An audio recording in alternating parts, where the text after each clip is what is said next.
Hello everybody and welcome to a brand new Elder Scrolls Online news video with me, Sherman. Today guys, I got some interesting news and an interesting update for you guys. So we got the new Scalecaller DLC patch notes for PTS are out now. Apparently they posted them late last night. I didn't see them because I was busy with real life stuff. But when I got up this morning, somebody informed me about them. I went and read through them, and I have to say, I'm going to have to break this up into 3 videos, guys. I can't do it in one. So let's go ahead and get started, starting with the first part. So welcome to the Elder Scrolls Online version 5.1.0, the Scalebreaker DLC game pack. In Scalebreaker, you'll discover 2 4-man player dungeons, Moongrave Fane and Lair of Maarselok, in addition to a number of new item sets and collectibles. The base game includes a number of quality of life improvements you'll enjoy, including multi-crafting, multi-bidding, undaunted key improvements, and more. We've also updated a number of existing item sets, which you'll find detailed below. Our ability audit also continues in this update with the goal of bringing abilities to be more consistent with one another and how they interact with each other. You'll find we've made a fairly substantial number of fixes and adjustments to combat abilities to support this goal. All PC North American characters will be copied, and a Scalebreaker template will also be available for use. We hope you enjoyed this latest update. We can't wait to see your feedback. So, if you guys don't know, this is a PTS update. So this means the public test server is getting updated to the latest version, which is the Scalebreaker DLC. This is not happening on live yet, and this is where a lot of us go and we test a lot of the new changes coming in. So let's go ahead and skip through some of this stuff. We're going to talk about the 2 new dungeons. So we got Moongrave Fane with not everyone who hunts dragons does so with noble intentions. Within the ancient ruins of the forgotten Khajiit faith, the vampires of the Hollowfang clan hold one of these powerful creatures captive, and their intentions are anything but noble. Join the mysterious Dragon Guard Chevalier, whatever, Ronald, in his crusade against the Hollowfangs before their nefarious plans spell doom for a misguided comrade. And then the Lair of Maarselok. Something deeply wrong is growing in the jungles of Tinamir. A malevolent blight with a dragon at its heart. The armies of the Elden Root have tried and failed to root it out, and now their last desperate hope rests on a precious truce between the Forest Spirit Selene and her captor, the Warlock Caridin. Can you keep the peace between these bitter enemies and long enough to end Maarselok's blight? So those are the 2 new things there. Moongrave Fang and Lair of Maarselok are 4-player dungeons which can be reached via Northern Elsewhere or Grotwood, respectively. Moongrave Fang's entrance is southwestern, Northern Elsewhere east of the entrance to Reaper's March, and then the Lair of Maarselok entrance is located in Grotwood, northeast of the Osray of Telescar. So I know where those things are. Both dungeons include a normal version in addition to a veteran version. It also has hard mode, by the way.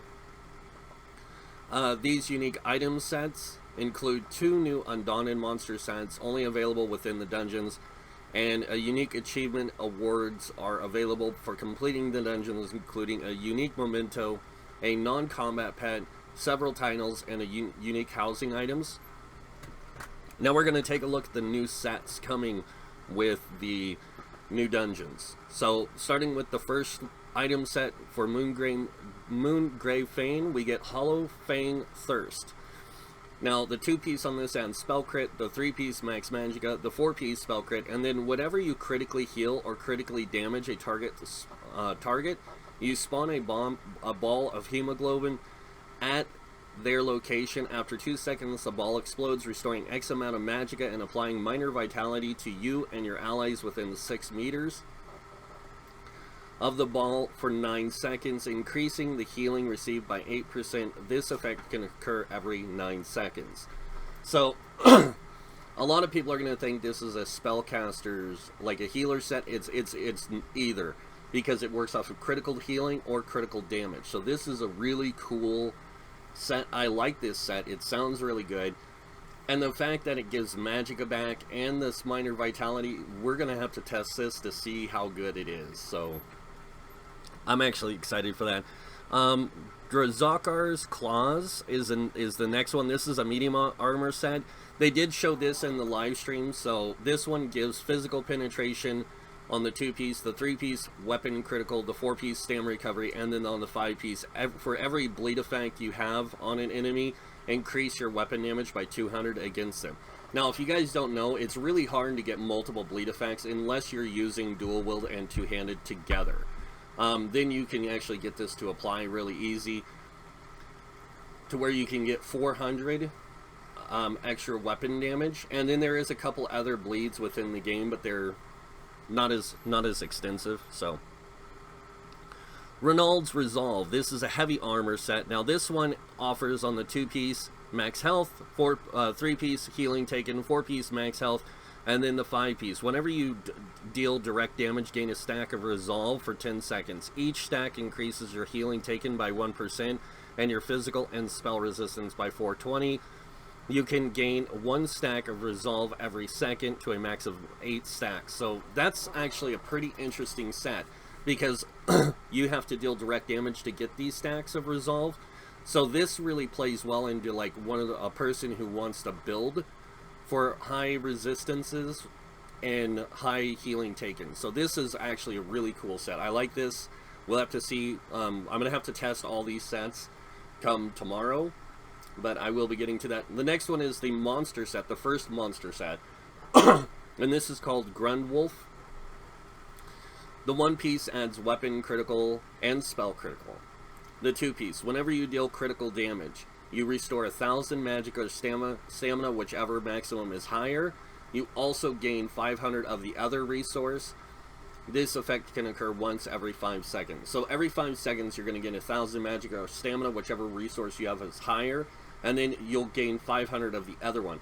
This is really good for hybridized builds, and I love the way this works. And I think this is going to be a really great one for people for sustain issues and stuff like that. I think this will be a really good one for that. Alright, next one, Lair of Maarselok. The first set is Zin's Redress. Now this one adds mag recovery on the 2-piece, the 3-piece spell damage, the 4-piece max magicka, and then the 5-piece. Your light attacks apply an Eye of Zin on enemies for 20 seconds. Enemies with the Eye of Zin take an additional 2% more damage for each damage over time effect you've placed on them, up to a maximum of 10%. That's wicked. That's a wicked set. I like that. Oh wow. That's a really cool set. And I wonder if you can probably only have, well, it says enemies with an Eye of Zen thing can take 2% more damage from damage over time effects, or a maximum of 10% more damage. I wonder if that applies to your whole group, because if that's the case, that's a really good support set. Azure Blight's Reaper, medium armor. 2-piece ends weapon critical, 3-piece max stamina, 4-piece stam recovery. Okay. 5-piece. When you deal damage with a damage over time effect, you apply a stack of Blight Seed to your target for 5 seconds. At 20 stacks, the Blight Seeds explodes, dealing X amount of disease damage to the target and nearby enemies. An enemy that has reached 20 stacks cannot be infected with Blight Seeds for 2 seconds. Oh, that's actually really good. That's a really good stack and blast damage set. I like that. Dragon's Defilement. This is the heavy armor set. This one adds 2-piece max stamina, 3-piece max stamina, 4-piece max health. I'm liking the set already. When you take damage from a melee attack, gain a corrupting aura for 5 seconds that applies minor fracture and breach to all enemies near you, lowering their physical and spell resist by X amount. This effect can occur once every 5 seconds.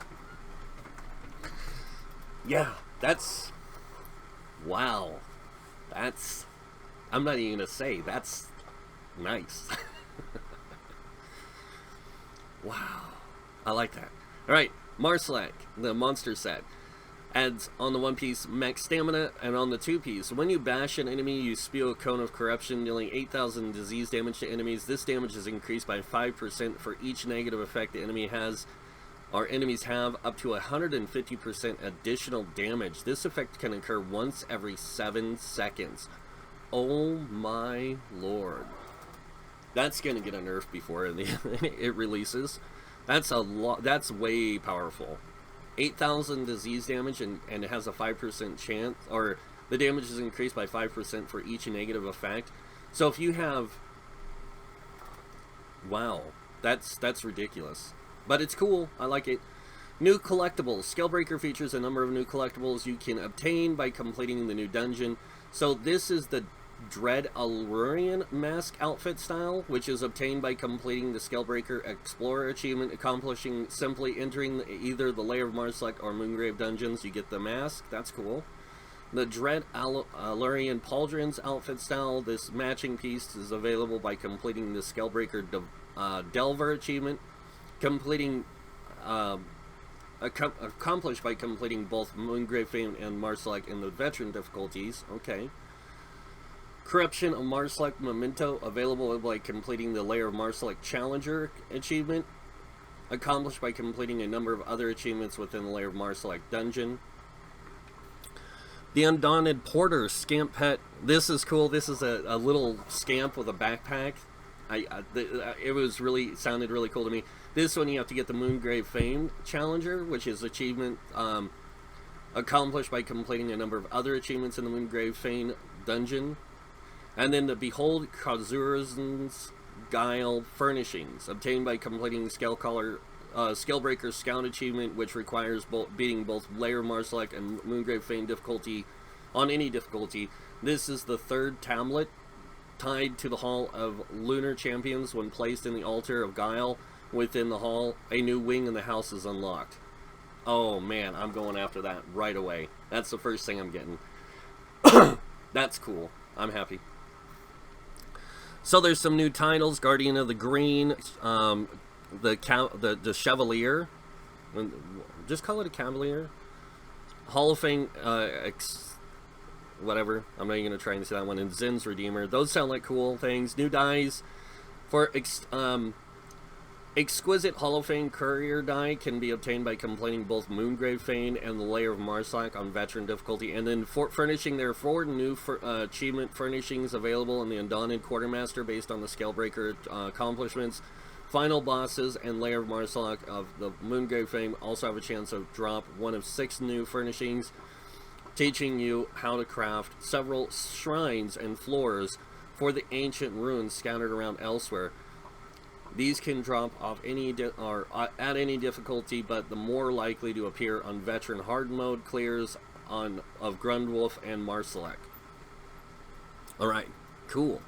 Now I am going to do this base game update in this note, this section. This is on the multi-crafting and the multi-bidding and the Undaunted key improvements. So we are going to do this in this video, but once we get to the next section, I think I'm going to cut this video off and start a new video for the next area. And I apologize for the little bit of hacking I'm doing, guys. So base game updates. Multi-crafting. You can now perform several actions in bulk at crafting stations and receive your items immediately. This is including refining, creation, deconstructing, and extracting, and applies to all crafting stations. Note that multi-crafting will only partially process if your inventory fills during it. So Guild Trader multi-bidding. You can now place bids on 10 different guild traders. This is really good for large trade guilds. So if your guild has multiple winning bids, the bid with the highest amount of gold is the one awarded. If you have multiple winning bids with the same amount of gold, the oldest bid is placed on oldest bid placed is awarded. A guild is still only awarded 1 guild trader for the week. All bids for others other than the one you get is refunded, and then bids of the week can be reviewed and selecting view bids. The restrictions of needing 50 guild members and having permissions to bid still apply. Okay. Undaunted key improvement. So this is a really big change for a lot of us, especially when it comes to the Undaunted stuff. As of this update, Undaunted keys are now located in your currency tab and no longer take valuable inventory space. They took up 1. I mean, you can now also spend your keys directly via the store, via the Pledge Masters. So, Uldra, whatever, the Chief Bane, Gillerin the Redbeard, and Maj al-Ragath, in a number of ways. So, there's a mystery coffer sold in each of the respected pledges. Master functions similar to the previous chest incarnations. These provide guaranteed monster set shoulder piece from among the dungeons associated with the pledges that NPC offers, along with a chance of a number of other rewards for a single key. The Pledge Masters also sell more specialized coffers at the cost of 5 keys each, and these will provide you with a guaranteed monster set shoulder piece from only 2 potential sources, allowing you to spend more keys to narrow the potential reward pool. This is really cool. The monthly monster shoulder style page will be available directly from the merchants for 50 keys, in addition to continuing to be the rare drop from the mystery coffers at the same rates as previously seen in the Undaunted chests.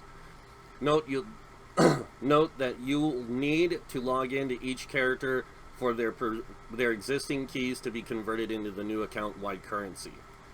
Account-wide currency. Oh my gosh. That's... yeah. I'm sorry, I'm falling in love with dungeons all over again because it's an account-wide. Alright. Jewelry Crafting Master Writs improvements. In this update, new Jewelry Crafting Master Writs received from daily Jewelry Writs will most commonly request a superior piece of jewelry with a rare chance of an epic and a rare chance of legendary. The number of writs awarded from newly received epic and legendary Jewelry Crafting Master Writs has been significantly increased. The chance is not retroactive. Okay. Master Writ Merchant updates. So the Master Moderator, Rollis Hollow, is now selling a new legendary furnishing recipe from each trade skill, while Achievement, whatever Curio, offers a prior legendary recipe and a new recipe envelopes for Somerset and Clockwork City. Okay, that's cool. New collectibles. This feature, this update features a number of new collectibles you can obtain through various means. Siege Master costume, obtained by consuming a rune box of the Siege Master costume. The rune box is obtained by using a Siege of Cyrodiil recommendation, which consumes 50 Siege of Cyrodiil merits. The Siege of Cyrodiil recommendation can be purchased from the Telvar General Merchant for 1,000 Telvar, and the Siege of Cyrodiil merits are obtained from completing Imperial City daily quest. Battleground Runner Armor Outfit Styles. These new outfit styles will occasionally be found by capturing flag games and also flag games in Battlegrounds. These outfit style pages are bound to you when you obtain them. Your performance in the flag games does not impact the outfit style drop chance. Win or lose or draw, you have the same chance to obtain the runner outfit style page. You will also obtain an outfit style page in a prescribed order. First the jack, then the bracers, then the guards, the boots, the arm chops, and finally the helmet, in that order. There is no waist outfit style. Okay. Once you've obtained all 6 of the Battleground, you will begin to obtain Battleground memorabilia, a treasure that can be sold to vendors for 1,000 gold at the same rate. Cool. Alright, so we're going to go through these updated item sets too. And then I'll change over to a new video, guys, because there's a lot of changes coming in.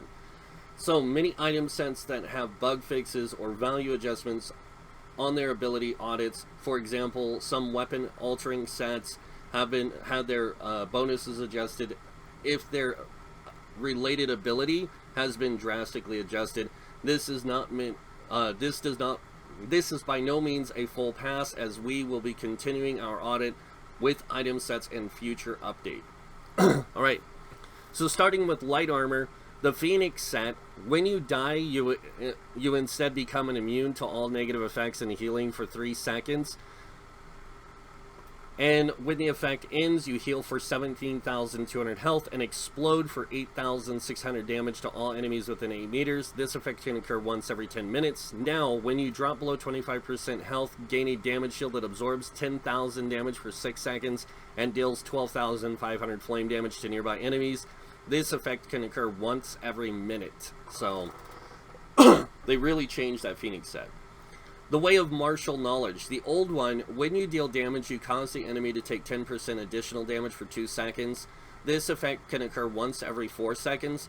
This one has me a little unnerved. While your stamina is below 75%, your light attacks cause the enemy to take 10% additional damage for 4 seconds. This effect can occur once every 6 seconds. This, I really like the old one over than the new one. I think the new one's a joke. But, hey, what can I say? I just play the game. Elemental Succession. When in combat, you gain a rotating bonus to Flame, Frost, Shock, and Magic damage. This active element has changes every 4 seconds. Your attacks dealing damage with an active element gain 515 spell damage. Now, whenever you deal Flame, Frost, Shock, or Magic damage, you gain 500 spell damage for that element for 4 seconds. This effect can occur every 8 seconds. You can have multiple different effect buffs active simultaneously. So you can actually have Flame, Shock, Frost damage in a bonus of 500 spell damage at the same time. So it's kind of cool. Overwhelming Surge. Now this is I don't know how I feel about this one, but we'll go over it. When you activate a class ability, you have a 15% chance to surround yourself in a turret that deals X amount of shock damage to the closest enemy within 12 meters every second for 6 seconds. This effect can occur once every 6 seconds. Now, when you deal damage with a class ability, you have a 33% chance to surround yourself with a torrent of shock damage to enemies within 12 meters every second for 6 seconds. 15% of the damage you deal this way is restored to you as magicka. This effect can occur once every 6 seconds. This is just, it sounds really OP, because this means now it's no longer hitting one target, it hits multiple enemies. Because before it was the closest enemy, now it's any enemies within 12 meters every second for 6 seconds, and you have a 15% chance whenever any of these do damage to deal to restore magicka. So that's a really powerful set. I like this. I'm gonna have to test that. Trinamax Valor.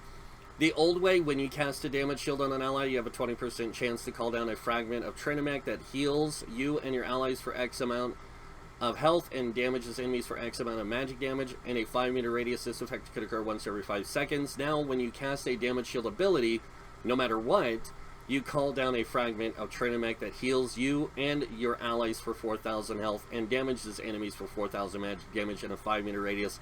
And this can happen every 5 seconds. This is awesome. I like this because this makes it better. Trinamax Valor becomes a really good support set, not only for damage dealers or for tanks or for healers, but also for tanks as well. And this would go in great combination with those people who run like Ice Heart monster set that gives you the ice shield, because whenever you cast a damage shield, so whenever that procs, you can get this fragment. So that's a really cool combination. I'm gonna have to do some tinkering. All right, medium armor, Sensei's Bite. When you use a roll dodge, your weapon damage is increased by 430 and your weapon critical by 657 for 5 seconds. Now when you roll dodge, you increase your critical damage by 12% for 8 seconds. That is really interesting. I'm going to have to do some tinkering with it, but I do like that change. Kind's Kiss. When you deal direct damage with a bow ability, you have a 10% chance to heal for X amount of health and restore X amount of stamina. Now whenever you deal damage within damage while 12 meters or further away from your target, you have a 15% chance to heal for X amount of health and restore 1,000 stamina. Since it no longer is no longer a melee only proc condition, this set will also drop in bows and staves. Wow. Heavy armor, Eternal Warrior. When you die, instead of you turn to a statue for X amount. Okay, let's just read the next one. When you drop below 25% health, you heal for 12,500 health and gain 100 ultimate. This effect can happen every 1 minute. That's actually a much better change than the old one, in my opinion. And then Immortal Warrior, when you die, you instantly turn into a statue for 3 seconds. Now, while your health is below 35%, you gain major protection, reducing your damage taken by 30%. Immortal Warrior, you are the new God set. I love that. Oh my god. Alright, 7th Legion Brute has changed. When you take damage, you have a 10% chance to gain 100 or 500 weapon damage for 5 seconds and heal for X amount of health. This can happen every 2 seconds. Now, when you cast an ability that increases your physical and spell resistance, you gain 350 weapon damage and 350 health recovery for 10 seconds. This effect can occur once every 10 seconds. Much better. Thank you very much. This is going to make... Oh man, this is really cool. I like the 7th Legion Brute set now. Armor of the Velteritans. The old way, when you deal damage, you have a 10% chance to increase your weapon damage by 400 for 5 seconds. New, when you interrupt an enemy, you gain 500 weapon damage for 5 seconds. Okay, so this is... I don't know how I feel about it, but okay. Ravager, the old, when you deal melee damage, you have a 8% chance to increase your weapon and spell damage by X amount for 10 seconds, or your weapon damage by X amount for 10 seconds. This effect can occur once every 10 seconds. Now, each time you attempt to reduce the target's physical or spell resistance, you gain a stack of Ravager for 5 seconds, increasing your weapon damage by 125. You can gain a stack every 1 second for up to a maximum of 4 stacks. The duration doubles, but cannot be refreshed. Ooh. So every time you get you reduce their enemy's physical and spell resist, you get a stack for 5 seconds, and it can... Okay, that's cool, but at the same time, I'm not sure how I feel about that. Note, the Phoenix, Eternal Warrior, and Immortal Warrior, the self-resurrect sets have caused issues where they underperformed in most cases and underperformed in very specific circumstances. We've removed the self-resurrect mechanic, but kept the survival and defense themes of these sets, as well as greatly reducing their cooldowns. See, this is what they need to do. They need to do this kind of an audit and finish it off for the rest of the year. They need to finish off with the rest of the sets, because I want to see what they're going to do with the rest of the sets. Eternal Warrior, this is okay. I don't like the 1 minute cooldown. I think this would be better at a 30-second cooldown or a 45-second cooldown. Immortal Warrior, I love this change. I think this is perfect for this set, because now this set becomes like the new oh crap tank set. 7th Legion, I like this. It's interesting because it's giving reason for people to play tank builds, kind of, more or less. And I kind of like this one where when you interrupt, you get the 500 weapon damage. A lot of people won't see any good in these sets. I do. But I get why a lot of people are going to be mad by these. So I do like these changes. Now let's go ahead and talk a little bit about new houses. During the PTS cycle, we have 2 upcoming houses available to test. The Moon Sugar Meadow, dotted with Elsewhere Architect, blah blah blah, Moon Shadow playstyle. Okay, and then the Wraith Home. Or Wraith Home. That's Wraith now. Wraith Home. With its pillars of skulls, strained... Oh my god, this is like the Necromancer's house. Somebody was asking me, they really need to add something that's going to be really necrotic looking. There you go, it's right there. Oh wow, that's cool. New furnishings, okay. We got new achievement furnishings obtained from Cyrodiil Achievement Furnishers. Luxury Furnitures. New Elsewhere Furnitures, Home Good Furnishing, okay. New titles, Locksmith, Scoundrel, Assassin, and Siege Master. These are cool. Awesome, thank you guys. New achievements. Pursue more than 40 new achievements. And then the Dragon Guard's Legacy. Continue the adventure of the 7 of the season Dragon. Accept the summons of the Blade Master to fight back against the dragon invasion plaguing Elsewhere. Discover hidden Dragon Guard's sanctuaries throughout Tamriel and undergo trials and uncover the ancient secrets. Learn the history of the Dragon Guard while you seek a way to turn the tide of battle against a rage of dragons. To begin the Dragonhold prologue quest. So this is the prologue quest to Dragonhold. Oh, you'll need to obtain a free Crown Store starter quest, the Letter of Curse. Okay, venture to the first major city of your alliance to look for an Imperial messenger. Okay, Vulcan Guard, Dagger City, and Devon's Watch. Alright, skill lines and for alternate characters. Now, this is one I don't know how I feel about, so I'll be honest.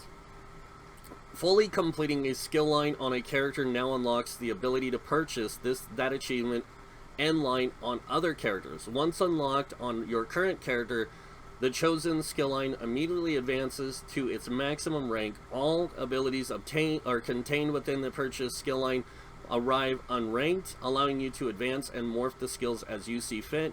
Please note you must log into each character on your account to register your achievements. Once you have logged into each character, other characters will be able to purchase eligible skill lines and upgrades.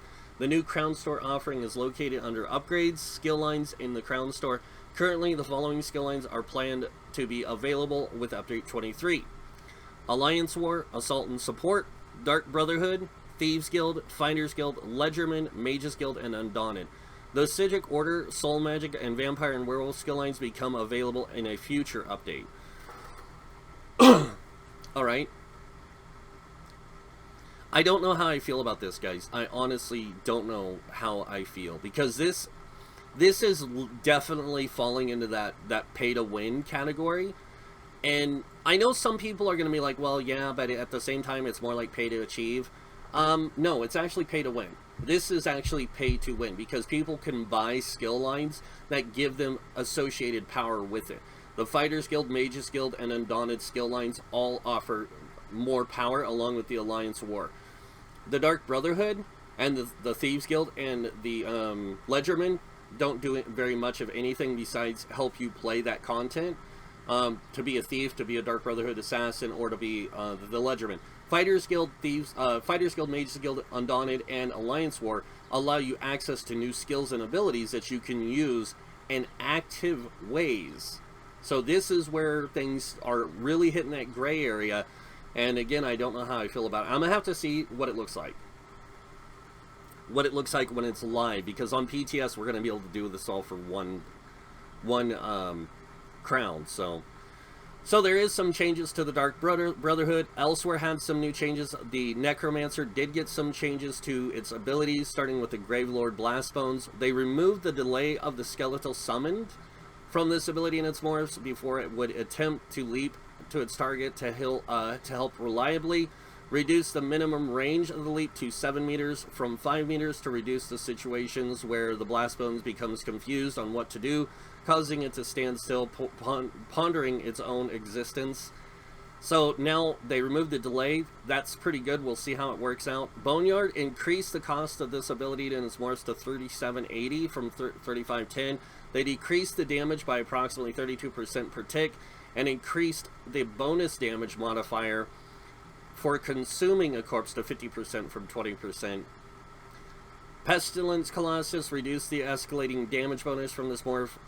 This morph deals. The total adjustment will result in approximately a 5% damage reduction.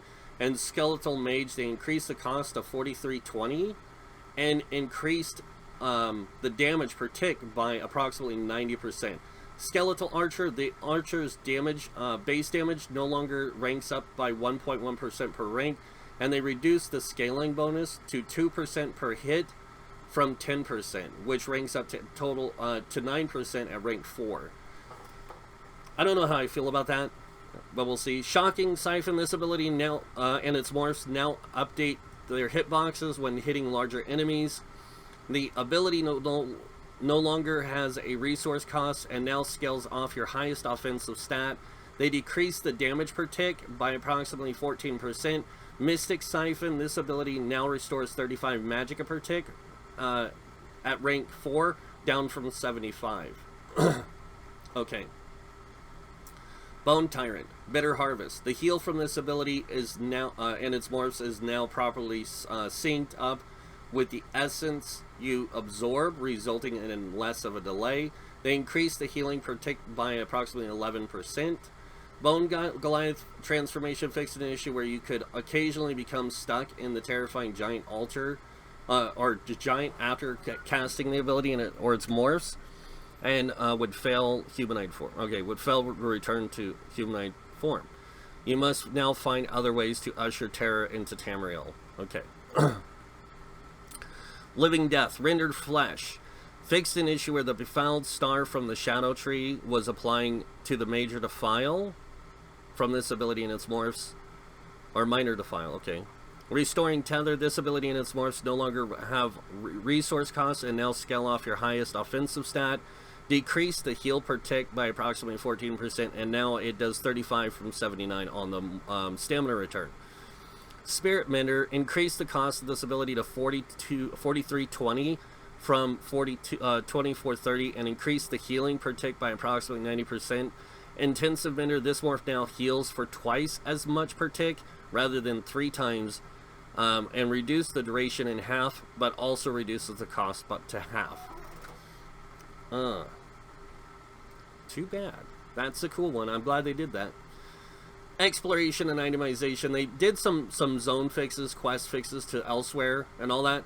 Horns of the Reach got some stuff. Imperial City. Morrowind got some minor fixes to like halls of fabrication and stuff like that. Murkmire got some adjustments to some things.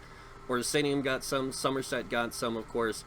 And then we're going to stop here for this, because what I'm going to do is I'm going to stop this video. I'm going to come back, and the next video I do is going to be on Update 23. Changes. So this will be all the class changes and all the skill changes, everything that's coming with that. And that video will be coming out later today, so keep an eye out for that. And for now, enjoy this video. So this is update patch notes version 5.10 for the Elder Scrolls for Scalebreaker itself and what's coming with that. And the next one we'll be doing update 23 and all the changes that are coming with that. So and unfortunately, that's it for the video. So you guys know what that means. If you like this video, go ahead and hit that like button. If you guys want to see more videos by me, you can subscribe. Other than that, thank you all for watching. Until next time, have a wonderful day. And this guy might see you in game. Bye.